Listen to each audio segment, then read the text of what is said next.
en fuu meɗen hiɗen andi fi muɗum ɗum kadi ko Oustaz Abdallah hafizahullah ko kamɓe woni waɗande en darso on inchallah en torki Allah subhanahu wa ta'ala yo o newnanɓe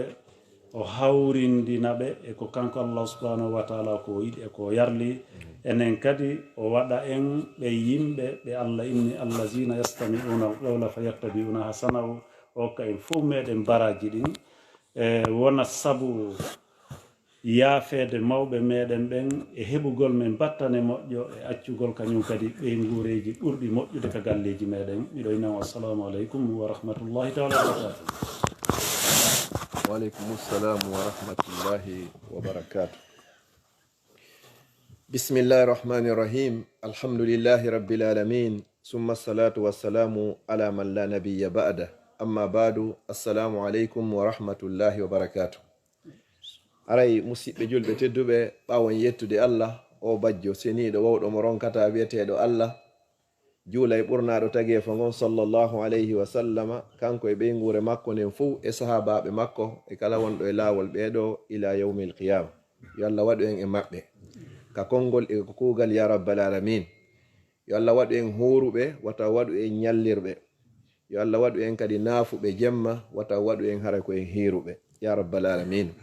kala moƴƴere ko allah subhanahu wa ta'ala waɗi e ndu lewru teddundu barkinandu yo allah waɗu geɓal meɗen enen e ɓeygureji meɗen e dendagal julɓe ɓen. kala kambaji ko woni ton en torki allah subhanahu wa ta'ala yo dandu en o danda ɓeygureji meɗen o danda dendagal julɓe ɓe ya rabbal alamin. yo allah tawnu en suumayeji heewuɗe wondude e cellal e balɗe e jaɓanede korka jemma ɓuraɗo ɗaɓɓede e nder ndu lewru ɗo jemma laylatul qadri yo allah arsuke en on jemma.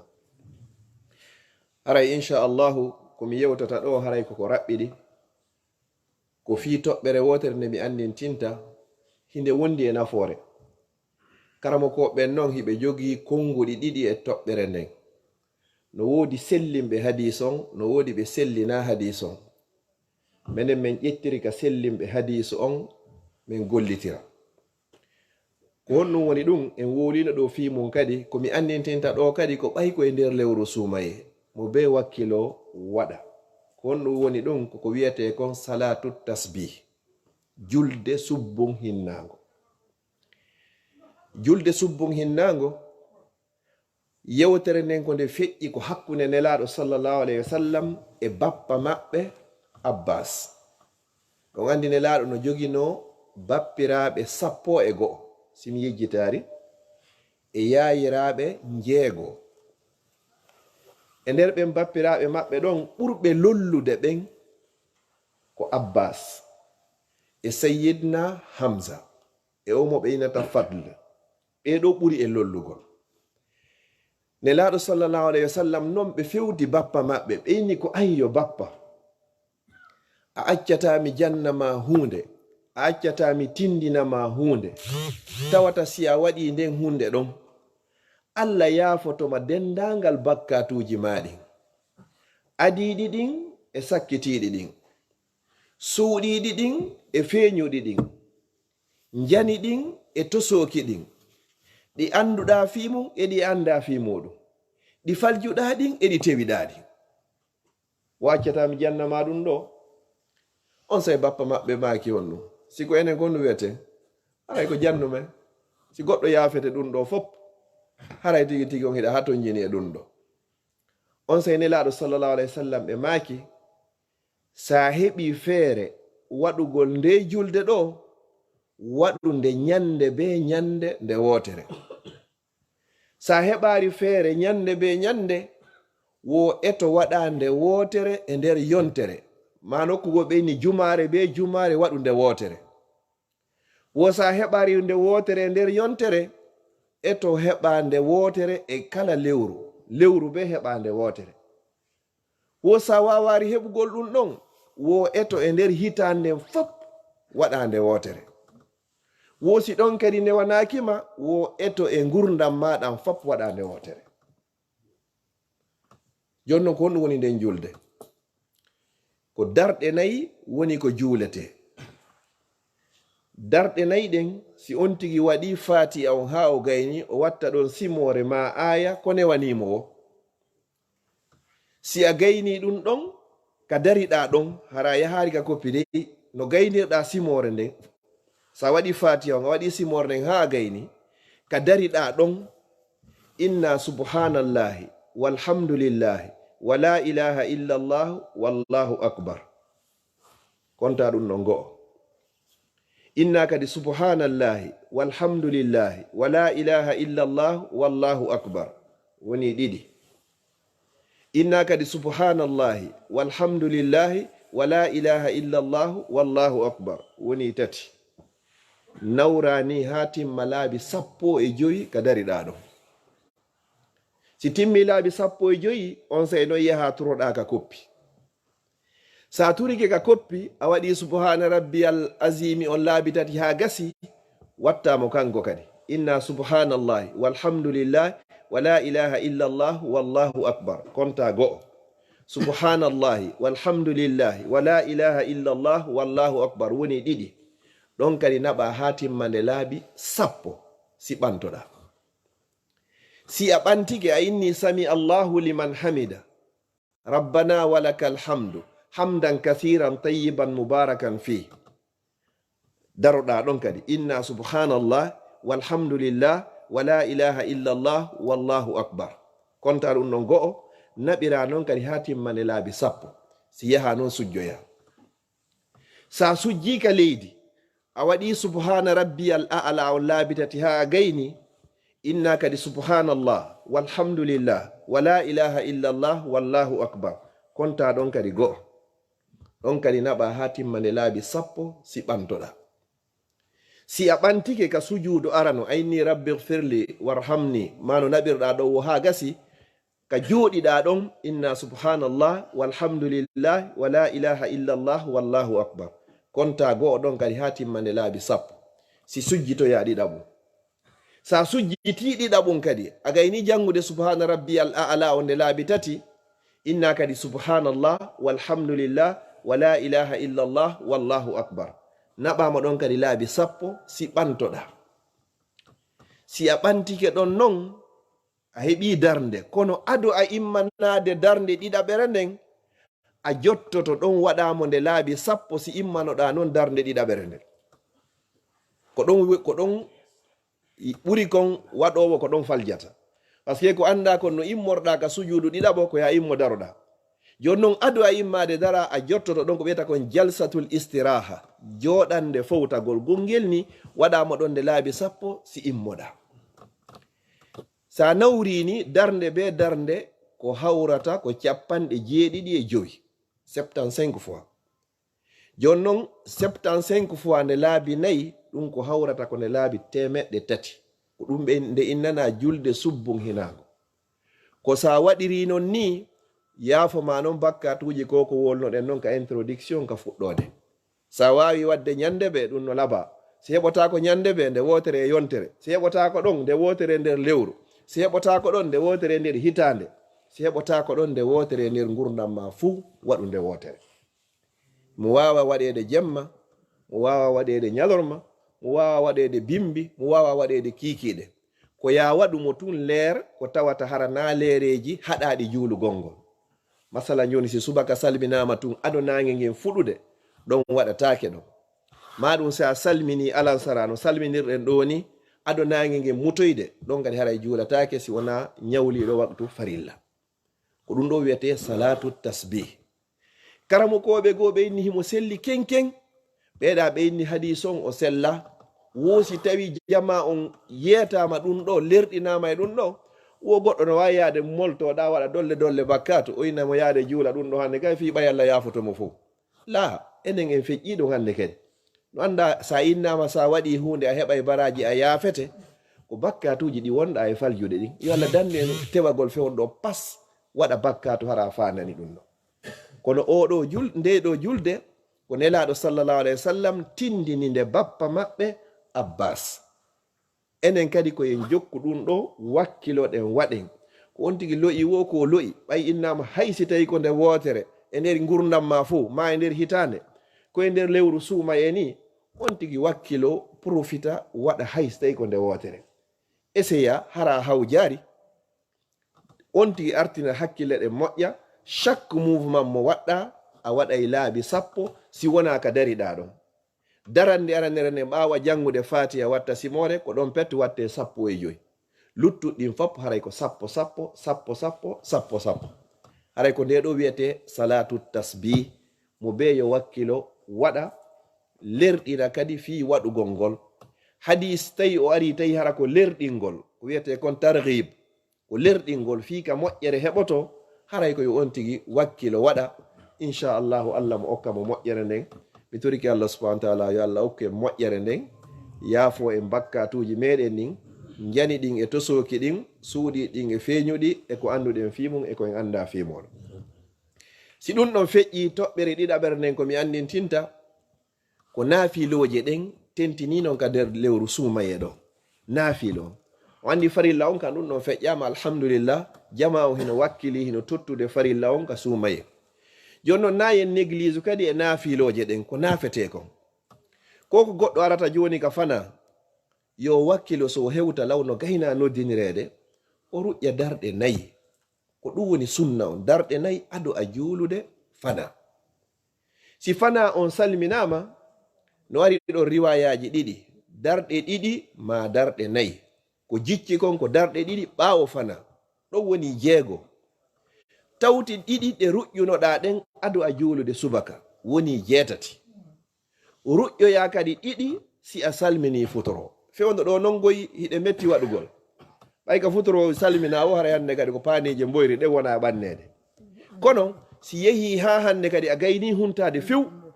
ado a juuloyde geeƴe ɗen hiɗa wawi yoɓituɗe ɗe. sa waɗi ɗen noon hara heeɓi darɗe 10 sa salminoyi kadi geeƴe ɗen ruƴƴa ɗon kadi 2 ɗon haray woni darɗe 12 ko ɗeɗo nelaɗo sallallah alih wa sallam wiyete sunanu rawatib ko ɗeɗo ɓe hawtinirɓe maaki kala nafanɗo allah ɗeɗo ñande be ñande o timmini ɗe allah mahanayi mo suudu ka aljanna ko alda wo e yeddodiral hakkunde karamo koɓɓe. 2 ado a juulde subaka 4 ado a juulude fana 2 si a salmini fana 2 si a salmini futoro e 2 si a salmini geeƴe woni 12 ko ɗeɗo woni rawatib je ɗen. joni noon si tawi hiɗa e golle ma fewndo ka huntagol ɗo tan on ala ɗe fuutike ma hiɗa wawi ɗe wattoyde sa immoyke jemma ka naafugol fiɓa anniye ko ɗeɗa wonɗa yoɓitude fiya timmi 12 je ɗen e nder ñallal ngal. ɗeɗo woni feere. no woodi goɗɗe goo kay naafeteɗe ko yownira e ɗeɗo ka waktu alansara mi ƴetta ɗon taw ɗon kay nelaɗo sallah sallam ɓe maaki wo ɓe torike allah yo allah yurme kala neɗɗo naafuɗo darɗe 4 ko adi o juulude alansara. rahimallahu imra'an yo allah yurme kala neɗɗo salla 4 juuluɗo darɗe 4 qabla al asri ko adi o juulde alansara. ɗan kadi so yi joni 10 minutes no hakkunde noddinani ɗum e darnanu ɗum ko fiyo ɗum ɗon waɗe ruƴƴare 2 hara juutinari inna ataynano ɗon qul huwallahu no ɗon wal asri no ɗon ɗum fof ko fino timminiraɗe hara imamu on darnoyari sallijo on darnoyari hara timminari ɗe no janga ɗon noon raɓɓinɗinoɗa ko jangata ko fi hayɓuɗen darɗe 4 joni hino lutti kay wowlari honto si alansara salminama ruƴƴatake futuro on si noddinama nelaɗo salah sallam no maaki hadis feerejo ɓe maaki bayna kulli azanayni salatun karamo ko ɓe firi ɗon azanayni on ko al azan wal iqama wohino hakkunde kala noddinanuji ɗin 2 wo julde. si tawi hiɗa e nder juulirde sallijo on o gayni noddingol haray no yiɗanama sunna on ya immo ruƴƴa 2 ko ado a julde waktu o. si wona hara ko hawtindirgol maɗum si wona hara no ardayno sa'iji ɗo joni hara niɓɓi hara ko noddina tun hande kadi juula kono hakkunde ɗumaji 2 ɓe hino hana ruƴƴede. joni noon ɗe ruƴƴeteɗe 2 ado futoro on nelaɗo salah sallam ɓe addoyi e hadisi goo ɓe maaki liman sha'a ko wonande kala yiɗuɗo na obligatoire fi hon ɗum kulol wata on tigi juulu sanga tawata nange ngen hinge e hoore galaɗi cheytane. so ƴetti wanowa fuuta wanowa ka meɗen mawmen ɓe yo allah o yaafoɓe si ɓe seninoke ka juulirde haray no woodi ka ɓe mbatata ka tande jaami'u ɗon hay Konakiri e natata ka nder juulirde ha tuma nde sallijo on noddini so noddini ha gasi ɓe wonta seeɗa ɓe naata hara ko natugol tun darda no fanɗi no juulirɗe buyin ton tawata ka ruƴƴete ɗon avant futuro o no sella non goy kadi kono woɓɓe ɗenɗon o ɓay tunne laaɗo maaki ko wonande kala yiɗuɗo woɓɓe ala ɗe wadde fof sa waɗi ɗe ɗon haray hino moƴƴi mi sakkitora honɗe marɗe baraji buy buy buy ko tawata enen sukaɓe en heewa waɗugol few ko mawɓen tu woni wadde ɗenno e hille hiɗe mari baraji ko andi baraji majji wo ko Allah subhanahu wa ta'ala honɗum woni ɗum julde walluha no e nder dambuɗe aljanna ɗen dambugal wiyetengal babu duha ngal dambugal ɗon naatiroyta e maggal sina ɓen juulaynoɓe walluha no wayi kadi wonwa dambugal hino e dambuɗe aljanna ɗen wiyetengal babu siyam dambugal korka ngal ɗon kadi sina hooraynoɓe naatiroyta e maggal gongal go kam no ton hiɓe ine babu sadaka dambugal ittaynoɓe sadaka ko ɓen tun naatiroyta e ngal joni noon artenka walluha ɗo scientifique ɓeɓen ɓe tawti ko diina ka wi kon ɓe jaɓi ko tere 360 woni e ɓandu bani adama fo 313 nani afwan 360 tere 360 ɗon andi e nder hitande nden kadi ko balɗe 360 woodi wonande enen julɓe ɓen ka portoɓen to ko 365 ɓayno woodi lebbi arayɗi hara ko 31 maximum ko 365 jours enen noon ko 360 jours joni noon nelaɗo sallallahu alayhi wa sallam ɓe maaki ɓeyni ene onon goɗɗo e mon wawata ittugol sadakaji 360 e nder ñallal sabaɓe fof ɓe darini ɗo in he nelaɗo non hay sonti no woodi wawɗo ittude kono gasa ko nde wotere kono wonta ñande ɓe ñande nelaɗo maaki sallallahu alayhi wa sallam ko immotoɗa ruƴƴa darɗe ɗiɗi walluha baraji ma no fota wa ittuɗo sadakaji 360 haray teral be e ɓandu ma ɗum haray a ittanigal sadaka si goɗɗo ittiɗa 360 360 on a heeɓi darɗe ɗiɗi walluha haray hiɗon fota baraji ka Allah ko tawata kutatama hay e hunde moƴƴere munde kadi haray no heewi hiɗi ɓuri moƴƴugol juulugol ɗe tentiniga Suumayee ɗo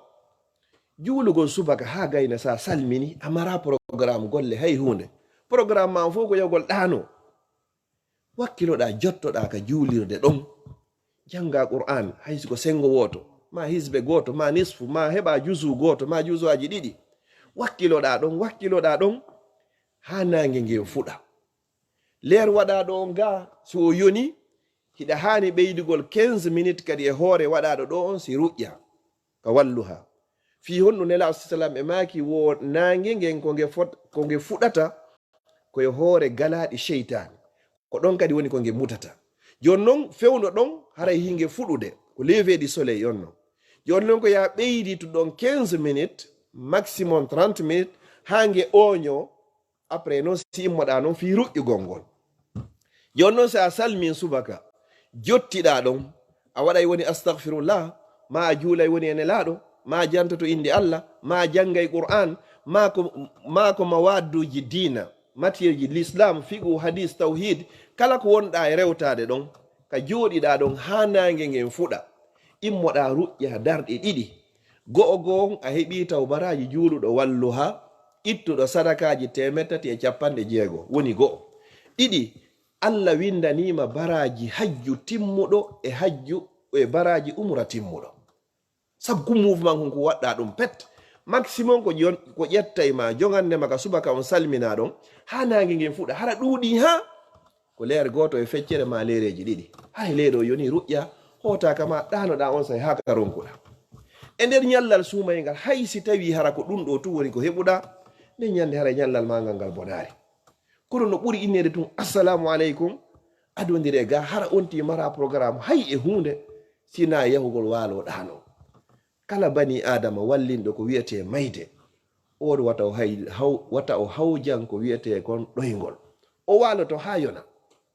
mawɓe men no fatino hara goto e banda hara heɓi ɗum fande o duuɓi guluje ɗiɗa laɓe maayi nelaɗo sallllahu alayhi wa sallam tum fewndo ɓe faaɗi yo ɓuri duuɓi wulure ila ɓe watta e nder leydi ta goɗɗo hawjat non ɗo ko suumaye ni kadi kala naafilohum sunnahum kum waɗɗa e nder lewru suumaye ndun ɗo baraji ma ko windante no fota wasa waɗi farilla siko farilla tottuɗa ka suumaye ɗo baraji ma no fota was tawi ko farillaji 70 waɗɗa hara hina e nder suumaye wano o walansaramo julɗen ɗo ni ko a windante joni baraji 70 ko ko ruƴƴuɗa joni aɗo alansara a windante baraji ɗon ko sunna waɗɗa kono a windante baraji wa tottuɗo farilla ko sifa ɗum ɗo goɗɗo wakkiloto sa salmini ko subaka ɗo joni a ƴetti jikirwol mangol inna si allah jaɓi mi heɓay subhanallahi on laabi 100 waɗa on no ha 100 gasa waɗamo a côté ƴetta alhamdulillah yo lappamo 100 waɗa on no kadi côté ƴetta allahu akbar waɗamo 100 on non kadi waɗamo a côté ƴetta la ilaha illallah waɗamo 100 waɗamo on non kadi côté ƴetta la hawla wala quwwata illa billah waɗamo 100 waɗa on non kadi a côté ƴetta hasbunallahu wa ni'mal wakil waɗamo 100 waɗa on non kadi a côté ƴetta subhanallahi wa bihamdi waɗa on non kadi 100 waɗamo a côté ƴetta subhanallahi wa bihamdihi subhanallahi alazim waɗa on non kadi 100 waɗa ɗon a côté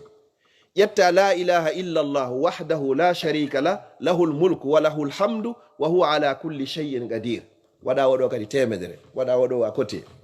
sa gayni oɗo ƴetta salatu ala nabi julgol e nelaɗo sallllahu alayhi wa sallam waɗa oɗo kadi haysi tawi ko laabi 100 ndeɗa gayna ɗiɗo on fuu hande kadi a ndara ya tawa leero o yoni immoɗa ruƴƴa heɓa ɗi baraji ko wolɗen ɗo huccita ƴetta paɗoye ma hewta waloyoɗa a walo to hiɗa fowti wonki makin hino welti ɓernde ma nden hino helti waloɗa ɗanoɗa kadi vraiment hiɗa andi pelleta waɗi dewal ɗum ɗo fo e nder leereji ɗiɗi ɗum ɓuri komi yata mi walo leereji 6 hara ko ɗanago mi fin hara miɗo ronki mi fara miɗo ɗaati ner hara dewal hay hunde komi waɗi ala ɗo haray nden ñande on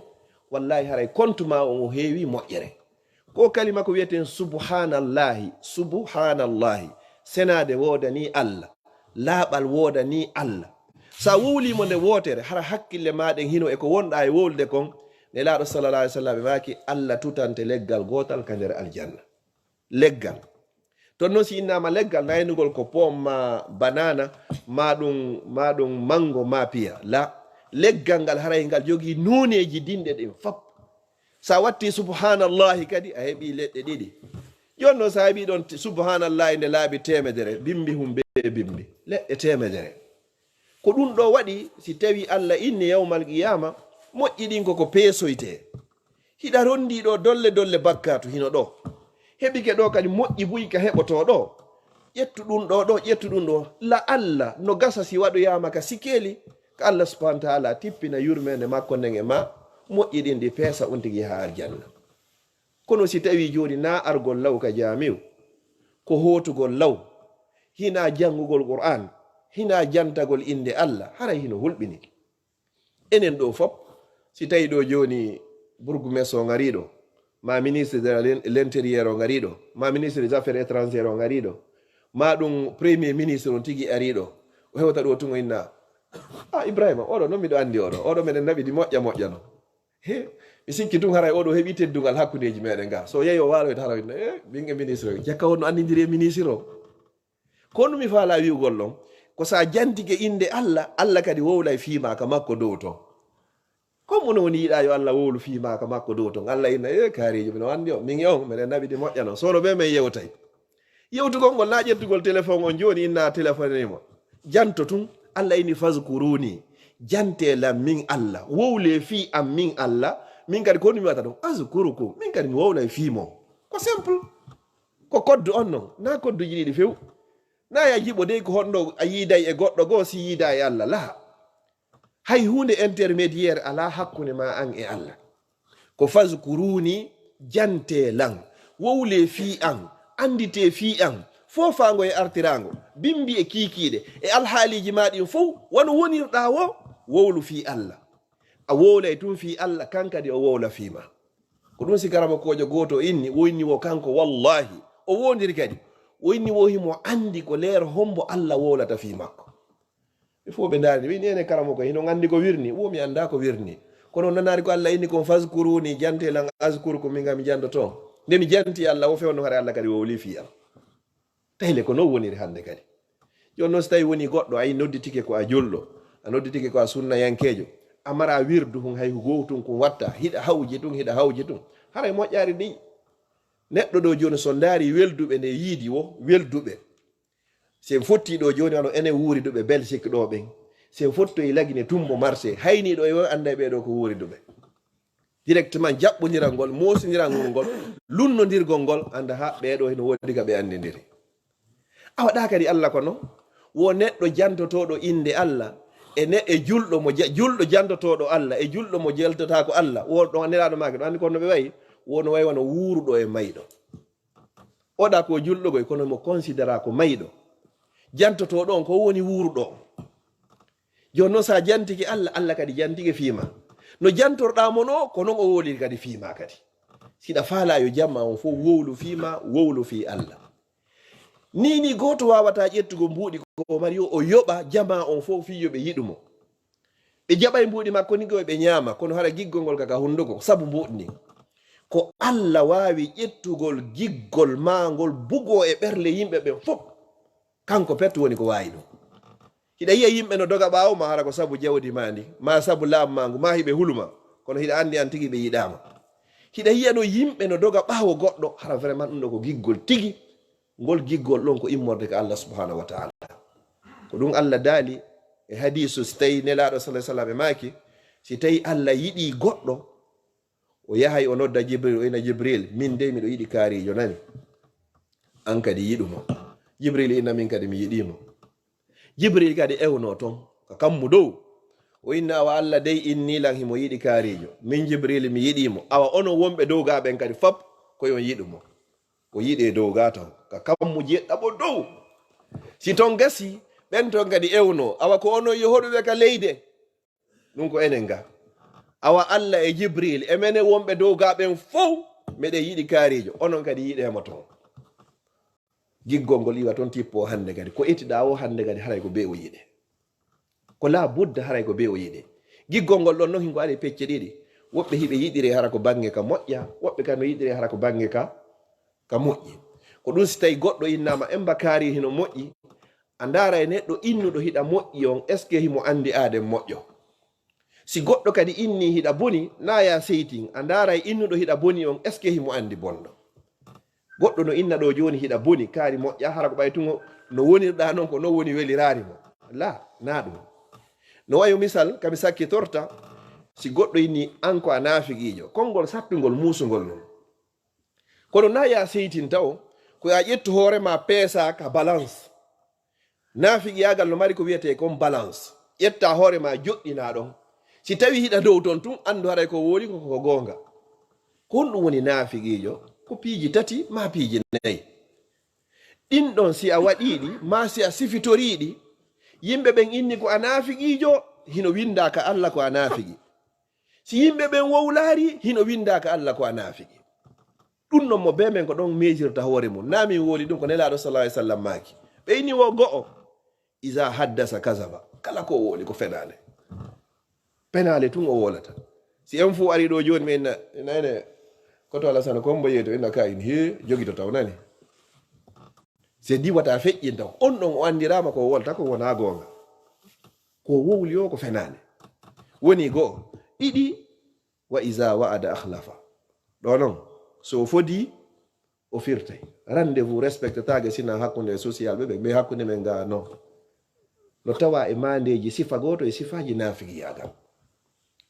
wo tati wa isa utumina khana si o hoolama o janfo kaw hoolora wono ko konngol o hoolora ko jawdi o hoolora ko nulal o hoolora kala ko o hoolora ƴetta confiance on o jonna o yilto o trahisa haray o woni nafiqijo ɗi sifaji ɗo tati haray on tigi woni nafiqijo a 100%. si tawi hiɗa jogii gotum e majji hiɗa jogii gotum ha ñande on tigi acci kum sifa nayaɓo on wa isa khasama fajara si o haɓi dama o fantina o bewa ha feƴƴita o toñeɗo gongel ni o ndara o tawa pelleti mo jogii gonga o fantina ɗum o mabbina ɗum fi ngel ɗon petto ɓay haray mo jogii goonga. Oɗo nayi si ɗiɗi o timmi ko ɗum ɗo wiyete naafigi a 100%. Ko ɓeeɗo Allah inni inna allaha jami'ul munafiqina wal kafirina fi darki l asfali minan nar. O ƴettoyay naafigi on taw o waɗa ka koose yiite jahannama ley. So o ƴettoya heeferɓe ɓen ɓe sujjanaari Allah haynde wootere, o watta noon hannde kadi hoore ɗo. Si tawi noon neɗɗo juulunoɗo, horunoɗo, hajjunoɗo, jakkunoɗo, tawi ko on ɗo waɗoyte ka koose leyleje, si keefeere mo sujjanaari Allah ha hannde watte hoore ɗon, Allah yiɗa ko wiyete kon naafigi. Duuɓi 13 ɗi nelaɗo sallallahu alayhi wa sallam noddi ɗin e nder Makka, naafigijo heɓaaki. Hari ko partiji ɗiɗi woni toon, ko parti démocrate e parti républicain. Sina a julɗo ko a keefeero, ko ɗum bettu wonno Makka. Ko ɓay noon arama Madina ɗuuɗama noon hannde kadi on say noon fuɗɗa sortede toon heɓoy groupe aji tati. Ɓeeɗo ko julɓe, ɓeeɗo na julɓe, ɓeeɗo no hakkunde muzabzabu bayna zalika, la ilaha ulai wa la ilaha ula. Ɓe aliraga kala ko ari tigi tiyon ɓe woni huɗo laawol, ko sakkitorɗo ɓe o jeyɓe hannde kay, ko ɗum ɓuri hulɓinade fof e bani adam. Ino toro Allah subhanahu wa ta'ala on, yo Allah yaafo en bakkatuji men ɗin, yo Allah ittan en andeji men ɗin, yo Allah jaɓan en korka men ɗen, yo Allah jaɓan en dewe meɗen, yo Allah yaafo mawɓe men fatiɓe fof, yo Allah ndikkin denndangal nawnuɓe julɓe, yo Allah yaafo denndangal fatiɓe julɓe, mawɓe men wonɓe hakkudeji meɗen, yo Allah pooɗu balɗe ɗe moƴƴina battane ɗen, yo Allah wurni en gurdam moƴƴam, yo Allah hokku en timmode moƴƴere. Rabbana atina fid dunya hasana wa fil akhirati hasana wa qina azaban nar. Wa sallallahu ala nabiyyina Muhammad wa ala alihi wa sahbihi wa sallam tasliman kaseera wa akhiru da'wana alhamdulillahi rabbil alamin.